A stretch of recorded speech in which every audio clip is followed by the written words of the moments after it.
Thank you for being here. Next, we're going to see a presentation about Whiskey 8 Sierra. For those of you that have been to the DX dinner last night, you found out that we were chosen to be the DXpedition of the year. It's a nice privilege, and thank you all. You are the guys that made it happen, although we were there and had the adventure. So I'm going to be first presenting the team members that made it here, and we'll start showing you our little story. Yes, good morning everybody. My name is Johannes, Papa America 5 X-Ray. I was one of the team members on Whiskey 8 Sierra, and we're really grateful for your support through our DXpedition, of course. Great to be rewarded by Swadexa yesterday. Good morning, my name is Evert, PA2KW, and was a team member as well. I was honored to be on this expedition. It was my first one, and I really enjoyed it. Thank you all for the support as well, and the QSOs. Hello everyone, my name is Max, November Golf 7 Mike from the thriving metropolis of Utah, and it was a thrill to be on the expedition with this team, and the support was fantastic. All the calls we received, just had a wonderful time, and thanks for all the support from everyone. Hi, my name is Steve, November 2 Alpha Juliet. I served as North America pilot for this DXpedition, and it was my pleasure to do so, and thanks to all of you for coming here today to see their presentation. Hi, I'm Lee, VK3GK, also NE3M, and I was the Oceania VKZL pilot for the guys, and very privileged to do so, and thank you very much for attending tonight. Okay, so let's get right to it. Our DXpedition with the call sign Whiskey 8 Sierra took place from an island called Swains Island. Well, for most sane people wouldn't know where this Swains Island is located. Unless you're a DXer, you have no way to even find it on a map. It's a small little island, it's private, and it's located in the middle of nowhere in the Pacific, pretty close to American Samoa. It's a part of U.S. territory, but for ham operators it's a separate DXCC entity. It's pretty rare because there haven't been too many DXpeditions. How rare? Well, number 27 in the DXCC most wanted list. There was the first activation was in 1994. They made about 500 QSOs, but that was more of a IOTA activation because at that time it was not a DX entity. And then another one in 2002, and another one in 2005. That one didn't count either. So the crew that went there in 2005 returned in 2006. They made about 16,000 QSOs, and that's the first official activation of Swains Island as a new entity. After that, 2 more activations before us.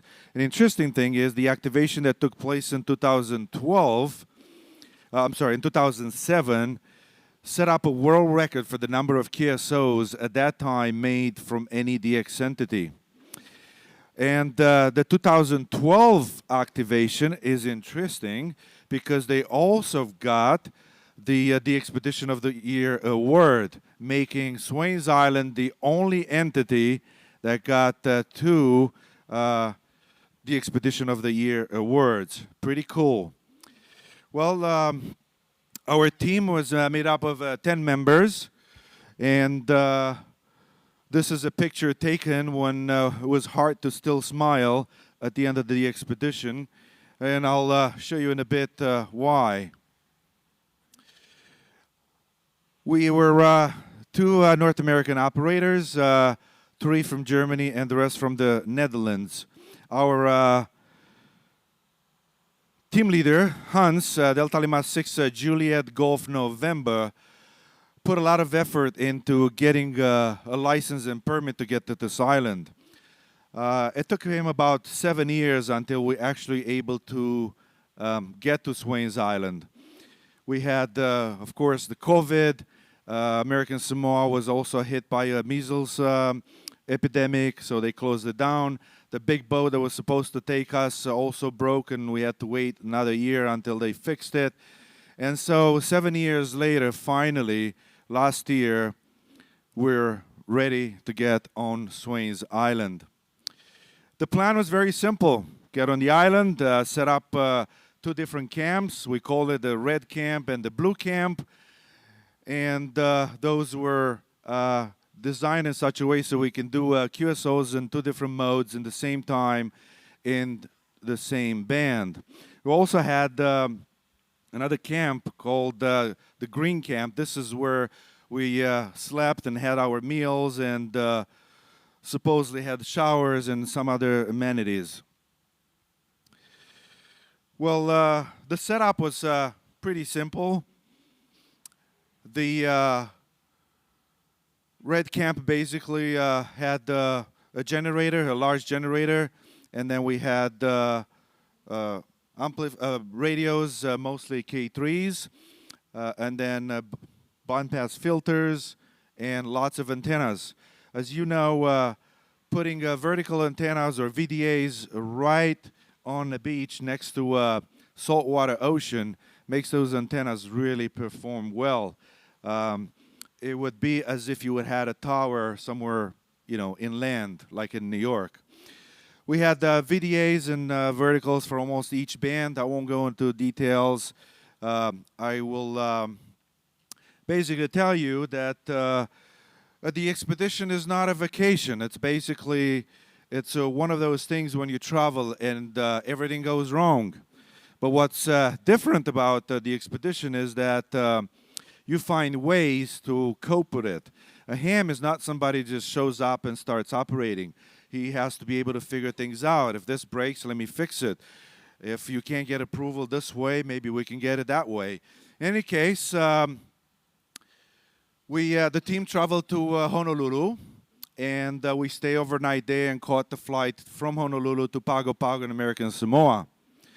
Once we got to the American Samoa, we were ready to load up the boat and go there. The locals even told us that we're so lucky that a big storm just passed in the last few days, and now the weather is beautiful. And so, right when we were about to get onto the boat, we were told, well, because of the storm, the schedule changed.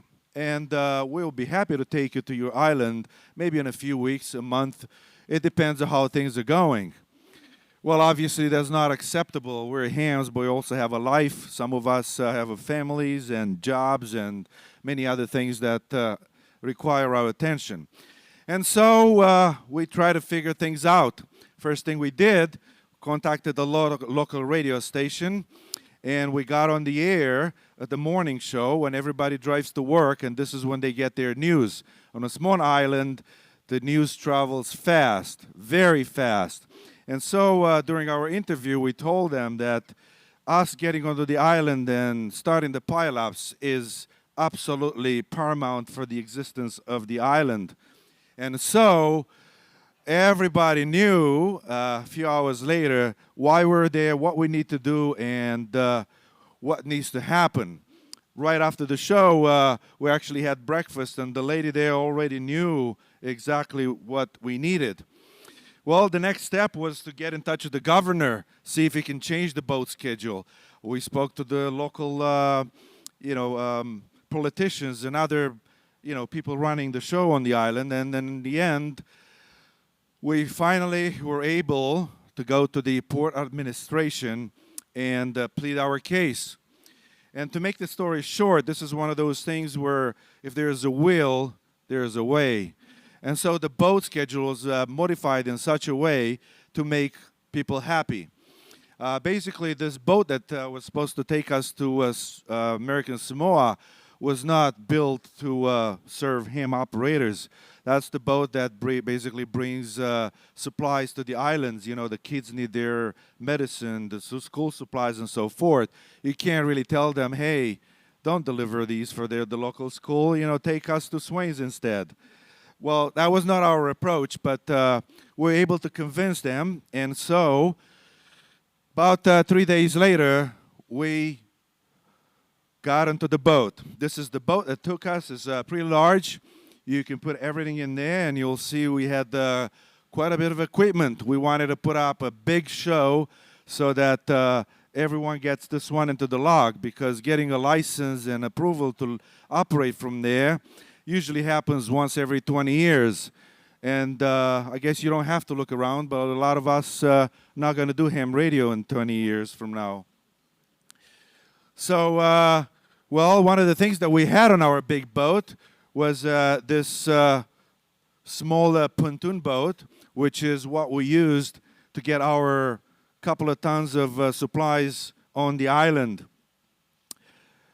What happens is, if you ever attempted to land on the island, the biggest problem is going over the surf. This is where the problem is. But if you know the local weather and the local island, you basically know to wait for a specific time of a day of the week when the tides is just perfect to allow you to go over the surf, and so you can reach the island. And luckily, that perfect sweet spot of about 2 hours happens every 2 days, and we're able to take advantage of that and got on the island. Now, the Swains Island, as I said, is a private island. It's owned by Jennings family. There's nobody living there. In 1965, when the copra market collapsed, copra is the meat inside the coconut that could be used to make oils and some other things. So once that collapsed, everybody left the island, and now this is an uninhabited island.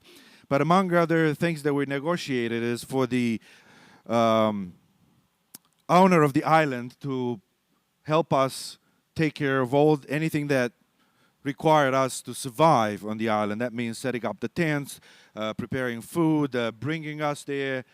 We're a bunch of city boys, knowing pile-ups, but don't know anything about surviving on an uninhabited island. So as you see, his crew took care of a lot of stuff because we did have a lot of items to bring on the island. So while the crew was busy setting up the camp, we're busy setting up the antennas and the radios. As I said, a lot of VDAs and a lot of antennas that need to flex into the wind. The two camps were set up. One of the things I have to tell you, we got there between the seasons, the wet season and not so wet season, which means the mosquitoes were really atrocious, not a lot of wind, and the heat was just unbearable. We attempted to do a lot of installations during the night using lights because that would make our life a lot easier. This is how a setup looked like. Basically 3 radios, bunch of amplifiers, lots of wires. We call it wireless hobby, but we all know that wires is part of our life. We got filters, you see, they look nice. We actually realized that they look good for the pictures, so we took a lot of those pictures. This is the setup for the 6-meter EME. It was our DXpedition was the first time when EME was took place from Swains Island. That was fine by us. Another record that we were able to add to our portfolio. We used amplifiers from the RFK, the German company. If you haven't talked to them, they're here at the show. We also used the flex radio for that, for those 6-meter QSOs. This is the big monster that talked to the moon, and also 6 meters. By the time we were able to install this antenna, we learned that the night is our best friend because during the day it was just too hot. I'm going to try to go through the slides a bit faster so I'm not going over time. This is we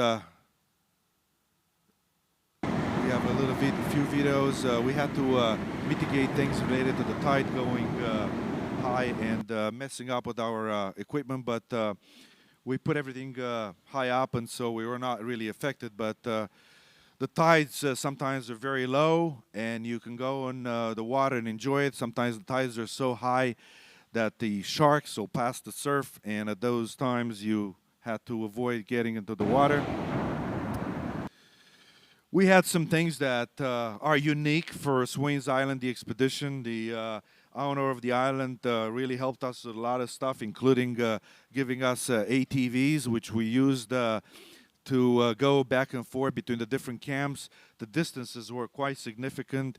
Actually, about 1,000 feet of walking. It's not that bad unless the temperatures are 100 and 120 degrees. And at those moments, even walking for 5 steps feels like.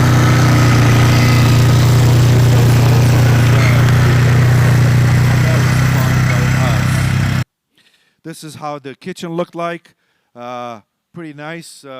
They brought everything, including a big fridge, and that was nice having some cold beverages.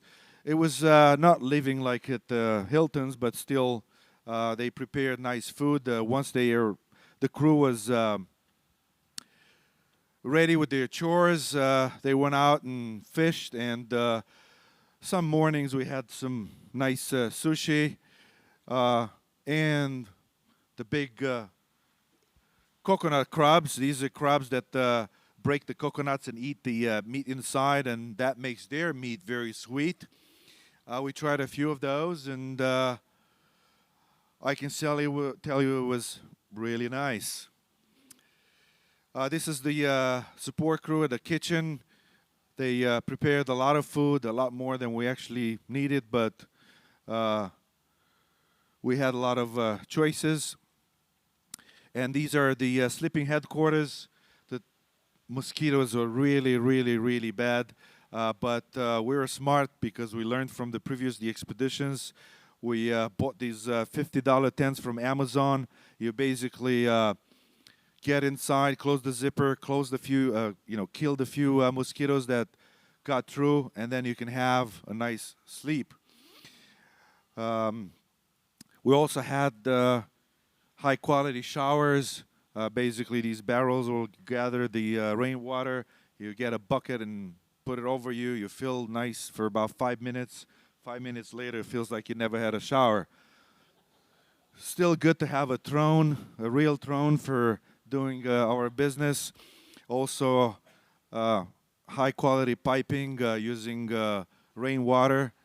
So we can call this the Expedition Green. Everything was recyclable. Our best friends were very, very, very small, but you would feel them everywhere. Some of us enjoyed these extensively. No name given, but basically this is what you do to do the pile-ups. And so if you are in the log, this is what happened on the other side of the pile-ups. Some people really got into fashion design and had those nice helmets, which help pretty much when you do the keyboard. You see this guy liked the red color, and so he's wearing the gloves to be able to type on the keyboard. It's hard to tell, but never in my life have I been on an island that hot and that atrocious. I'm sure all the mosquitoes were talking to each other, and the moment they found out some city boys doing pile-ups will be coming to the islands, they all talked to each other and they said, let's get them. Next time they're coming, it's another 20 years. And so we were so happy with our results, we even gave a plaque to the island owner, Mr. Alex Jennings, and his wife. They were smiling. That's because they didn't have to do any chores. They had no pile-ups. They had a good time. For them, it was a nice vacation. And this is when everything happens. We take the pictures that basically shows that we're happy with the with what we did on the island. Finally, back into American Samoa, the same boat came and picked us up about 10 days later. We did lose a few days because of negotiations with the boat schedule change, but Our goal was 100,000 QSO. That's a nice number, and we got very close. We only needed an extra day to make it to that number, but still, we've got enough people in the logs that we didn't get too many upset hams when we got back home. One of the things that we were able to achieve, and this I think we put a lot of effort into it, was trying to equalize the number of QSOs by continents. So about 1/3 of our QSOs were with North America, about another third with Asia, another third with Europe. If you ever been to the expedition, I can tell you this is really, really, really hard to achieve. But we put a lot of effort into it.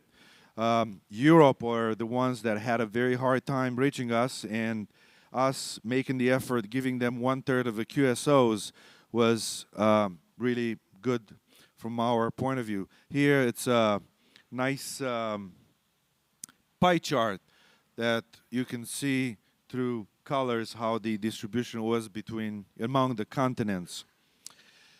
Well, for those of you that worked us, we're glad that you're in the log. For those of you that didn't, well, we'll tell you next time. So who in the room were able to work us? Oh, don't need to count. Well, let's do it the other way. Who tried and couldn't get us? 1, 2, 3. Okay, we'll buy you guys a beer. So looks like a good deal. Well, I think we still have about 3 minutes for some questions. And if that's the case, let's go. Yep. How long were we at sea? If you go straight to from American Samoa to Swains Island, you can get there in about 25 hours. But because the boat had to change the schedule, we had to do some other stopovers. So the trip took a little bit over 48 hours from what I remember. I was busy doing a lot of, well, let's not call it seasickness. So, so the time was really, really slow passing.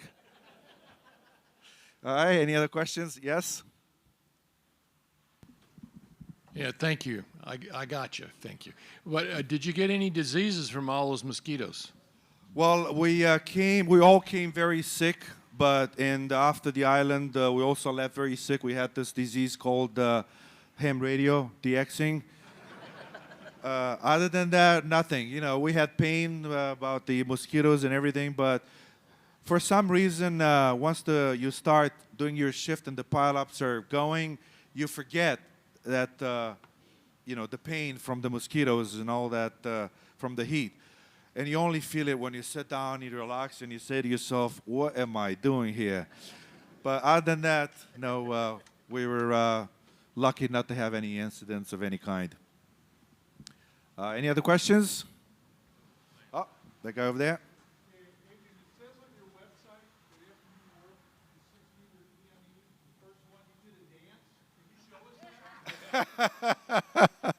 So the gentleman in the back wants to see the 6-meter dance. Well, let me tell you the story behind that in 30 seconds. Basically, we installed antennas in the first few days, and after 3 days of installing antennas, it was so hot and unbearable, we said, oh, we'll put the 6-meter later on. And we did promise people that we're going to do 6-meter. Was one of the desired bands. And so we started to put the 6-meter. That took even more effort. That big antenna takes a lot of effort to put it. And so once we put it up, we tried to make a QSO. It didn't work. We tried the second day. It didn't work. And then we finally got somebody in the log. That's when the dance started, because I was just about to give it up. And at that moment, we made the first QSO. And 2 days later, there were a few hundred in the log, and it kept going until the last day we left the island. And so that's why the happy dance of making that first QSO, because we thought something is wrong. You know, we got comments on the cluster, we don't know what we're doing. You know how it happens. Anyway, we're happy in the end. We did it. Any other questions? We've got 50 seconds. Who wants to be the last question? Going once? Oh, there you go. What kind of antennas did we had? Very simple. Fiberglass poles with wires on them. They're called VDAs and verticals. They work wonders, and this is the right setup for the expedition on an island in the ocean. We also had an hex beam that worked beautiful. It worked in the sense that you can easily put it up. That was one of the first antennas that we got up, and that worked wonders as well. And so everything worked according to plan, except for the heat and mosquitoes. And my time is up. Thank you all. And 73 from the whole team.